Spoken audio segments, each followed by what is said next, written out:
আজি আমি ক্লাছ 8 অসমীয়া বা অংকুৰণৰ অধ্যায় 8 শ্ৰী শ্ৰী শংকৰদেৱ এই কবিতাটোৰ অনুশীলনী প্ৰশ্নসমূহ কৰিম। লগতে এই কবিতাটোৰ পৰা পৰীক্ষাত আহিবলগীয়া প্ৰশ্নসমূহ কৈ দিম। গতিকে তোমালোকে ভিডিঅ'টো শেষলৈকে চাবা। আহা এতিয়া আমি ভিডিঅ'টো আৰম্ভ কৰোঁ। তোমালোকে এই মন ক্লাছ চেনেলটো ছাবস্ক্ৰাইব কৰি ল'বা। ইয়াত তোমালোকে ক্লাছ 8ৰ সকলো কিতাপৰ প্ৰশ্নোত্তৰ পাবা। এতিয়া অনুশীলনীৰ 1 নম্বৰটো চোৱা। কবিতাটো শুদ্ধকৈ লয় ছন্দ ৰক্ষা কৰি পঢ়া। গতিকে 1 নম্বৰটো তোমালোকক পঢ়িব কৈছে, তোমালোকে পঢ়ি ল'বা। 2 নম্বৰটো চোৱা, কবিতাটো একক আৰু দলীয়ভাৱে আবৃত্তি কৰা। অৰ্থাৎ 2 নম্বৰটো তোমালোকক কবিতাটো একক আৰু দলীয়ভাৱে আবৃত্তি কৰিব কৈছে। তাৰপিছত 3 নম্বৰটো চোৱা, উত্তৰ দিয়া। গতিকে এতিয়া আমি 3 নম্বৰ পৰা কৰিম। ক নম্বৰটো, কবিয়ে ধ্যানমগ্ন যোগী বুলি কাক কৈছে? উত্তৰ লিখিবা, কবিয়ে ধ্যানমগ্ন যোগী বুলি শ্ৰী শ্ৰী শংকৰদেৱক কৈছে। তাৰপাছত খটো চাবা, কবিয়ে কিহেৰে ভূমি পবিত্ৰ কৰাৰ কথা কৈছে? উত্তৰ লিখিবা, কবিয়ে গুৰুজনাৰ আবিৰ্ভাৱ আৰু জ্ঞানৰ পবিত্ৰ কিৰণেৰে ভূমিক পবিত্ৰ কৰাৰ কথা কৈছে। অৰ্থাৎ জ্ঞানৰ পোহৰেৰে ভূমিক পবিত্ৰ কৰাৰ কথা কৈছে। তাৰপাছত গটো চাবা,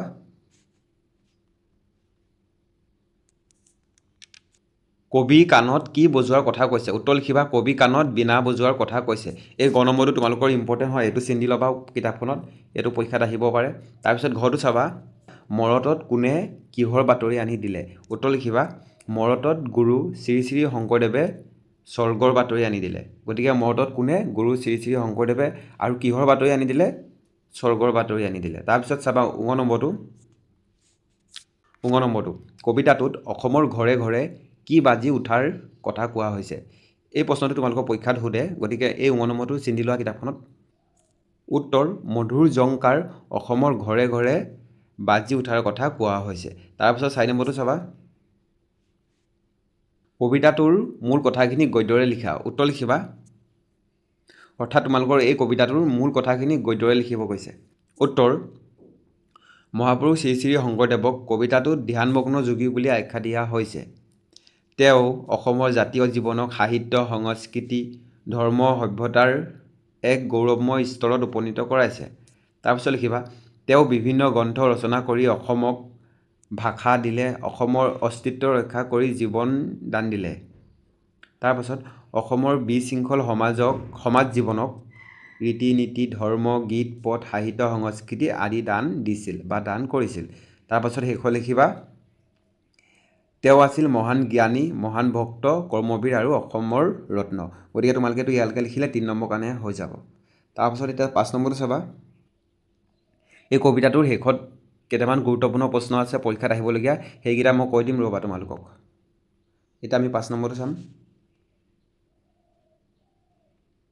5 নম্বৰটো চোৱা, তলৰ আস্তানা শব্দবোৰৰ অৰ্থ সোঁফালে বন্ধনীৰ ভিতৰত দিয়া আছে, সেইবোৰৰ শুদ্ধ অৰ্থ বাছি উলিয়াই লিখা। ক নম্বৰতে আছে চোৱা, কোন দূৰ অতীতৰ ধ্যানমগ্ন যোগী? উত্তৰ লিখিবা, তন্ময়। গতিকে তন্ময়টো ৰাইট চিন দিবা কিতাপখন উলিয়াই লোৱা, তন্ময়ক ৰাইট চিন দিবা। তাৰপাছত খটো চাবা, গোটেই অসমভূমি বিস্তৃত জীৱনী যাৰ? উত্তৰ লিখিবা, বিয়পি পৰা। বিয়পি পৰাটো ৰাইট দিবা। তাৰপাছত গটো চাবা, তোমাৰ গৰিমা গীতি হৃদয়ে হৃদয়ে বাজে। উত্তৰটো হ'ব যশস্যা। গতিকে গ নম্বৰটো যশস্যাত ৰাইট চিন দিবা। তাৰপাছত ঘটো, স্বৰ্গৰ বাতৰি আনি দিলা দেৱ মৰতত, অৰ্থাৎ পৃথিৱী। গতিকে আৰু শুদ্ধ উত্তৰ হ'ব পৃথিৱী। পৃথিৱীটো ৰাইট চিন দিবা। এতিয়া আমি 6 নম্বৰটো চাম, বাক্য ৰচনা কৰা। পবিত্ৰ আছে, কৰ্মবীৰ আছে, সদাচাৰ, ৰীতি নীতি, মৰত আৰু মধুৰ। গতিকে এইকেইটা আমি বাক্য সাজিব লাগে। এতিয়া উত্তৰ 1 নম্বৰতে চাবা, পবিত্ৰ। উত্তৰ লিখিবা, গংগা এখন পবিত্ৰ নদী। নহ'লে তোমালোকে আৰু এটা লিখিব পাৰা, মহাপুৰুষ শ্ৰী শ্ৰী শংকৰদেৱৰ আগমনে অসমৰ সমাজখনক পবিত্ৰ কৰি তুলিলে। কৰ্মবীৰ। বাক্য লিখিবা, কৰ্মবীৰ লোকে সদায় পৰিশ্ৰম কৰি সফলতা লাভ কৰে। তাৰপিছত আছে সদাচাৰ।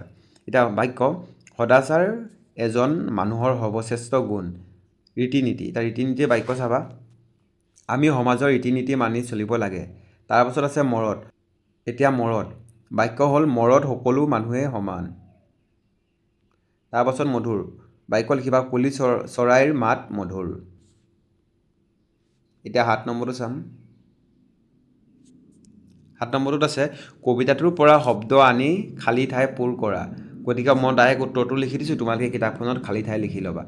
এতিয়া 8 নম্বৰটো চাম। 8 নম্বৰটো তোমালোকৰ পৰীক্ষাৰ বাবে বহুত ইম্পৰ্টেণ্ট, গতিকে এইটো কিতাপখনত চিনি ল'বা। 8 নম্বৰ প্ৰসংগ সংগতি দৰ্শাই ব্যাখ্যা কৰা। কটো আছে নিৰলে বজাই বীণা কোন কবি কাননত স্বৰ্গৰ বাতৰি আনি দিলা দেৱৰ মূৰতত। অৰ্থাৎ শ্ৰীমন্ত শংকৰদেৱে বিভিন্ন সংস্কৃতি গ্ৰন্থ কাব্য ৰচনাৰ জৰিয়তে মৰতত অৰ্থাৎ পৃথিৱীত বা অসমীয়া সমাজৰ মাজত কেনেদৰে ঈশ্বৰৰ জ্ঞান দিছিল তাৰ বিষয়ে কোৱা হৈছে। যিহেতু প্ৰশ্নটোত প্ৰসংগ সংগতি দৰ্শাই ব্যাখ্যা কৰিব গৈছে, গতিকে আমি প্ৰসংগ প্ৰথমতে লিখিম, তাৰপাছত সংগতি লিখিব লাগিব, তাৰপাছত ব্যাখ্যা। এতিয়া প্ৰসংগত আমি লিখিম এই কবিতা শাৰী ক'ৰ পৰা তুলি দিয়া হৈছে, গতিকে উত্তৰ লিখিবা 1 নম্বৰতে প্ৰসংগ। উক্ত কবিতাৰ শাৰী আমাৰ পাঠ্যপুথি অংকুৰণ অষ্টম ভাগ বনফুলৰ কবি যতীন্দ্ৰনাথ দুৱৰাদেৱে লিখা শ্ৰী শ্ৰী শংকৰদেৱ নামৰ কবিতাটোৰ পৰা তুলি দিয়া হৈছে। গতিকে আমি প্ৰসংগ লিখিলোঁ, এতিয়া সংগতি লিখিম। সংগতিত আমি লিখিম কবিতাটোৰ এই লাইনটোৱে কি বুজাইছে বা কি বুজাব বিচাৰিছে। গতিকে সংগতি লিখিবা ইয়াত কবিয়ে শ্ৰী শ্ৰী শংকৰদেৱে কেনেদৰে একান্ত সাধনাৰে কাব্যসমূহ ৰচনা কৰি মানুহক ঈশ্বৰ জ্ঞান দিছিল সেই কথা বুজাব বিচাৰিছে। এতিয়া আমি ব্যাখ্যা কৰিম। ব্যাখ্যা চাবা। ব্যাখ্যা শ্ৰী শ্ৰী শংকৰদেৱে নাম ধৰ্ম প্ৰচাৰৰ উদ্দেশ্যে বহুতো গ্ৰন্থ ৰচনা কৰিছিল। তেখেতে সাধাৰণ মানুহে বুজিব পৰাকৈ ঈশ্বৰৰ মহিমা প্ৰকাশক গ্ৰন্থসমূহ লিখিছিল। তাৰপিছত চাবা তেখেতে প্ৰায় অকলেই সাহিত্যৰ জগতখনত অশেষ কষ্ট কৰি মানুহৰ মাজলৈ ঈশ্বৰৰ বাতৰি আনি দিছিল। তাৰপাছত মানুহে তেওঁৰ লেখনিৰ যোগেদি ঈশ্বৰৰ জ্ঞান লাভ কৰিব পাৰিছিল। গতিকে এইটো ইয়ালৈকে লিখিলে হ'ব। তাৰপাছত খটো চাবা। খটোত আছে তোমাৰ জীৱনী দেৱ লিখে এনে সাধ্য কাৰ গোটেই অসম ভূমি বিস্তৃত জীৱনী যাৰ। উত্তৰ লিখিবা। প্ৰথমতে আমি প্ৰসংগ লিখিম, তাৰপিছত সংগতি, তাৰপিছত ব্যাখ্যা। গতিকে প্ৰসংগত চাবা উক্ত বাক্যফাকি আমাৰ পাঠ্যপুথি যতীন্দ্ৰনাথ দুৱৰাৰ দ্বাৰা বিৰচিত শ্ৰী শ্ৰী শংকৰদেৱ নামৰ পাঠটোৰ পৰা তুলি দিয়া হৈছে। তাৰপিছত লিখিবা সংগতি। ইয়াত কবিয়ে গুৰুজনাৰ প্ৰতিভা তথা অসমৰ সাহিত্য সমাজ সংস্কৃতিত থকা তেখেতৰ অৱদানৰ কথা ক'বলৈ গৈ এনেদৰে উল্লেখ কৰিছে। তাৰপাছত লিখিবা ব্যাখ্যা। শ্ৰী শ্ৰী শংকৰদেৱে কেৱল ধৰ্মগুৰুৱে নাছিল, তেখেতে অসমৰ সমাজ সংস্কৃতি সকলো দিশলৈকে নতুন চিন্তাৰ প্ৰভাৱ বুৱাই আনি অসমক নতুনকৈ সজালে। সেয়েহে কবিয়ে কৈছে যে এনে এজন বিশাল ব্যক্তিত্বৰ মহাপুৰুষৰ বিষয়ে আৰু তেখেতৰ অৱদানৰ বিষয়ে কেৱল মাত্ৰ এখন জীৱনীতে লিখি সীমাবদ্ধ কৰিব নোৱাৰি। কাৰণ অসমৰ প্ৰতিজন মানুহৰ অন্তৰতে সমাজৰ প্ৰতিটো দিশতে তেখেতৰ জ্ঞান আৰু অৱদান বিস্তৃত হৈ আছে। গতিকে এইটো ইয়ালৈকে লিখি ল'বা। তাৰপিছত আমি উঙটো চাম, 9 নম্বৰটো। ইয়াৰ পিছত তোমালোকৰ কেইটামান ইম্পৰ্টেণ্ট প্ৰশ্ন আছে পৰীক্ষাত আহিবলগীয়া, মই কৈ আছোঁ বাৰু। এতিয়া 9 নম্বৰটো চোৱা শেষৰ ধ্বনি মিলি থকা শব্দবোৰৰ কবিতাটোৰ পৰা বাছি উলিয়াই লিখা। উদাহৰণ এটা দি দিছে চোৱা তুমি হ'লে ভূমি হ'ব। উত্তৰ লিখিবা সুৰে হ'লে ঘৰে হ'ব, তাৰপিছত ধাৰা হ'লে পৰা হ'ব, জ্ঞান হ'লে দান হ'ব, সাজে বাজে, তাৰপিছত লিখিবা সদাচাৰ ব্যৱহাৰ। এই 9 নম্বৰ প্ৰশ্নটো তোমালোকৰ পৰীক্ষাৰ কাৰণে ইমান এটা ইম্পৰ্টেণ্ট নহয়, এইটো পৰীক্ষাত নাহে। গতিকে তোমালোকে 9 নম্বৰটো নপঢ়িলেও হ'ব পৰীক্ষাৰ কাৰণে, এনেই জানি থ'ব পাৰা। এতিয়া আমি 10 নম্বৰটো চাম। এতিয়া 10 নম্বৰ প্ৰশ্নকেইটা বহুত ইম্পৰ্টেণ্ট পৰীক্ষাৰ কাৰণে, চমুকৈ লিখা। ক নম্বৰত আছে চোৱা স্বৰ্গৰ বাতৰি আনি দিলা দেৱৰ মূৰতত। ইয়াত উল্লেখ কৰা স্বৰ্গৰ বাতৰি কি বুজাইছে? এতিয়া উত্তৰ লিখিবা। ইয়াত স্বৰ্গৰ বাতৰি বুলি শ্ৰী শ্ৰী শংকৰদেৱে প্ৰচাৰ কৰা ভক্তি ধৰ্ম জ্ঞান আৰু আধ্যাত্মিক আদৰ্শৰ কথা কোৱা হৈছে, যিবিলাক তেওঁ মৰ্ত্য লোকলৈ কঢ়িয়াই আনিলে। গতিকে এইটো বহুত ইম্পৰ্টেণ্ট। ক নম্বৰটো 10 নম্বৰ কটো এইটো চাবা। তাৰপিছত খটো চাম। এতিয়া খ নম্বৰটো কবিয়ে উল্লেখ কৰা মতে শংকৰদেৱে অসমক কি দান দিলে আৰু কিহৰ নতুন সাজেৰে সজালে। এই খ নম্বৰটো বহুত ইম্পৰ্টেণ্ট, এইটো তোমালোকৰ পৰীক্ষাত আহিব, চিন দি লওক কিতাপখনত।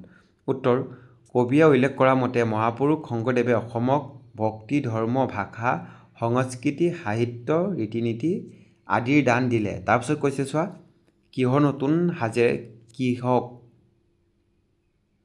তাৰপাছত কৈছে প্ৰশ্নটোত কিহক নতুন সাজেৰে সাজিলে। গতিকে লিখিবা অসমৰ সকলোকে নতুন সাজেৰে সাজিলে।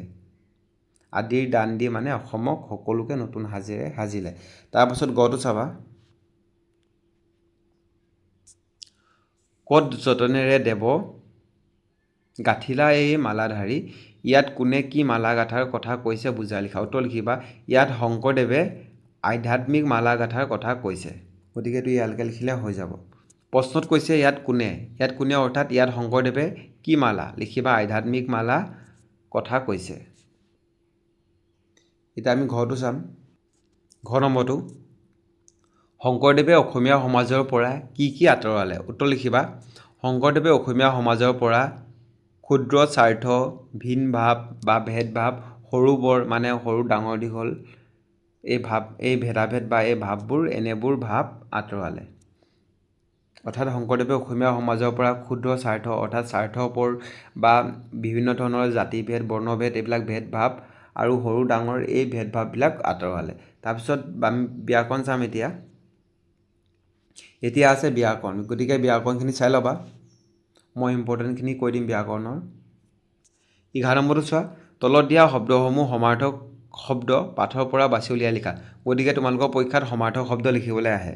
গতিকে উত্তৰ লিখিবা পৃথিৱীৰ সমাৰ্থক শব্দ হ'ব মৰত, বা আমি পৃথিৱীৰ সমাৰ্থক শব্দ আমি ধৰণী লিখিব পাৰোঁ, ধৰণী মৰত। তাৰপিছত চাবা মৰমৰ সমাৰ্থক শব্দ অৰ্থাৎ একে শব্দ হ'ব আদৰ। তাৰপিছত সন্যাসী হ'লে যোগী হ'ব। তাৰপিছত আছে অন্তৰ হ'লে হৃদয় হ'ব। তাৰপিছত চাবা বাগিচাৰ সমাৰ্থক শব্দ হ'ব কানন। গংগা আছে গংগাৰ হ'ব মন্দাকিনী। তাৰপিছত আছে গৌৰৱৰ হ'ব গৰিমা। মিঠা আছে মিঠাৰ সমাৰ্থক শব্দ হ'ব মধুৰ। ইমানেই আছিলে। 12 নম্বৰটো তলত দিয়া শব্দসমূহৰ বিপৰীত অৰ্থ বুজোৱা শব্দ লিখা। গতিকে তোমালোকৰ পৰীক্ষাত বিপৰীত শব্দও লিখিবলৈ আহে। গতিকে এইকেইটা চাব লাগিব। উত্তৰ লিখিবা অতীত হ'লে অতীতৰ বিপৰীত শব্দ হ'ব বৰ্তমান। পুণ্য হ'লে পাপ হ'ব, প্ৰেম হ'লে ঘৃণা। এইটো তোমালোকে কিতাপখনত চিন দি থোৱা, এইটো তোমালোকৰ পৰীক্ষাত আহে। তাৰপিছত পবিত্ৰ হ'লে অপবিত্ৰ হ'ব, জীৱন হ'লে মৰণ হ'ব, অশেষ হ'লে শেষ হ'ব। গতিকে এই বিপৰীত শব্দকেইটা তোমালোকে চাবা। তাৰপিছত আছে 13 নম্বৰটো। 13 নম্বৰটো চোৱা কবিতাটোৰ পৰা বিশেষ্য আৰু বিশেষণ পদবোৰ বাছি উলিয়াই দুখন তালিকা প্ৰস্তুত কৰা। তোমালোকৰ এই 13 নম্বৰটো ইম্পৰ্টেণ্ট নহয়, এইটো পৰীক্ষাত নাহে। এনে উত্তৰ লিখি থ'ব পাৰা। বিশেষ্য পদবোৰ হ'ল যোগী বাণী কানন মৰত মন্দাকিনী স্বৰ্গ অসম ভাষা দেৱ বেদ সাধনা ইত্যাদি। তাৰপিছত বিশেষণসমূহ চাবা পুণ্য পবিত্ৰ মধুৰ গভীৰ অসীম ক্ষুদ্ৰ সৰু বৰ ইত্যাদি। গতিকে এইকেইটা ইয়ালৈকে লিখি ল'বা। তাৰপাছত 14 নম্বৰটো চাম। তোমালোকৰ 14 নম্বৰটো ইম্পৰ্টেণ্ট নহয় এইটো। যি বিনাৰ সুৰেৰেই প্ৰেম মন্দাকিনী ধাৰা, এই ধাৰা শব্দটোৰ লগত বেলেগ বেলেগ শব্দ যোগ কৰি বেলেগে অৰ্থ প্ৰকাশ কৰা হয়। তলত কেইটামান শব্দ দিয়া হৈছে, এই শব্দকেইটাৰ অৰ্থ অভিধান চাই লিখা। মানে তলত আমাৰ কিছুমান শব্দ দিয়া হৈছে, সেই শব্দকেইটা আমি অৰ্থ লিখিব লাগে। গতিকে এইটো তোমালোকৰ পৰীক্ষাত নাহে, এইটো নপঢ়িলেও হ'ব। এই 14 নম্বৰ প্ৰশ্নটো তোমালোকে নিজে কৰিবলৈ চেষ্টা কৰিবা, মই কৰি দিয়া নাই। তাৰপিছত আমি 15 নম্বৰটো চাম। 15 নম্বৰটো বহুত ইম্পৰ্টেণ্ট কিন্তু। এটা শব্দত প্ৰকাশ কৰা। 15 নম্বৰটো চোৱা। 15টো চোৱা এটা শব্দত প্ৰকাশ কৰা। গতিকে তোমালোকৰ পৰীক্ষাত আহে এটা শব্দত প্ৰকাশ কৰিবলৈ। 1 নম্বৰ দি আছে চোৱা কেৱল এজন দেৱতাৰ ওচৰত শৰণ লোৱা। উত্তৰ হৈছে এক শৰণ। এইটো পৰীক্ষা নাহে বাৰু, ইমান ইম্পৰ্টেণ্ট নহয়। খটো চোৱা বিষ্ণুক ভক্তি কৰে যি বৈষ্ণৱ। গতিকে এইটো তোমালোকে চিনি থবা, এইটো আহিব পাৰে। একে গুৰুৰ শিষ্য, এইটো হ'ব সতীৰ্থ। এই গ নম্বৰটো তোমালোকে কিতাপখনত চিন দিয়া, এইটো আহিব। তাৰপাছত শেষৰটো আছে সত্ৰ সম্বন্ধীয় সত্ৰীয়া, এইটো ইম্পৰ্টেণ্ট নহয় ঘৰটো। এই 15 নম্বৰ প্ৰশ্ন তোমালোকে খ নম্বৰটো এই খটো আৰু গটো চাবা, এই দুটা মনত ৰাখিবা, এইকেইটা পৰীক্ষাত আহিব। গতিকে তোমালোকৰ এই পাঠটোৰ অনুশীলনী প্ৰশ্ন ইমানেই আছিলে। যদি ভিডিঅ'টো ভাল পালে লাইক এটা কৰিবা আৰু ছাবস্ক্ৰাইব কৰিবলৈ নাপাহৰিবা। ভিডিঅ'টো শেষৰ বাবে চোৱাৰ বাবে বহুত বহুত ধন্যবাদ। Thank U.